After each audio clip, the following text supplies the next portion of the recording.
এই সমাজের কিছু কিছু ছেলে মেয়েদের কিছু কিছু মানুষের নৈতিকতা আদর্শ এতটাই নিচে নেমে গেছে যে তাদের কারণে আজ অনেক বাবা তার মেয়েকে নিয়ে, মা তার ছেলেকে নিয়ে, ভাই তার বোনকে নিয়ে কোথাও ঘুরতে, কোথাও বের হতে লজ্জা পায়। কারণটা কি জানেন?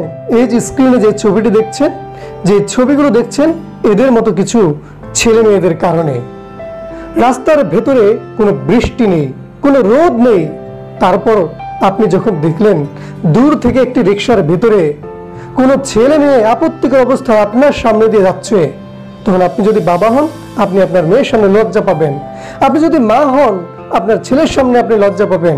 আপনি যদি ভাই হন, তাহলে আপনার বোনের সামনে অবশ্যই আপনি লজ্জিত হবেন। দর্শক শ্রোতা, আজ সমগ্র দেশে ধর্ষণের বিরুদ্ধে সর্বস্তরের মানুষ প্রতিবাদ জানাচ্ছে। আমি নিজেও এর প্রতিবাদ জানাই। ধর্ষণের শাস্তি হোক, ধর্ষণের দায়ে যারা অভিযুক্ত তাদেরকে আইনের আওতায় এনে বিচার করা হোক, সেটা অবশ্যই আমি চাই।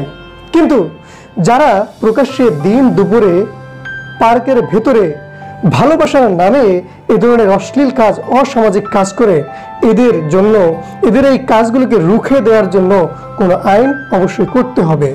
কারণ এদের ভেতর থেকেই পরবর্তীতে নয়ন বন্ড তৈরি হয়, মিন্নির মতো মেয়ে তৈরি হয়। তাই এদেরকে আগে রুখতে হবে। দর্শক শ্রোতা, আর কি বলবো?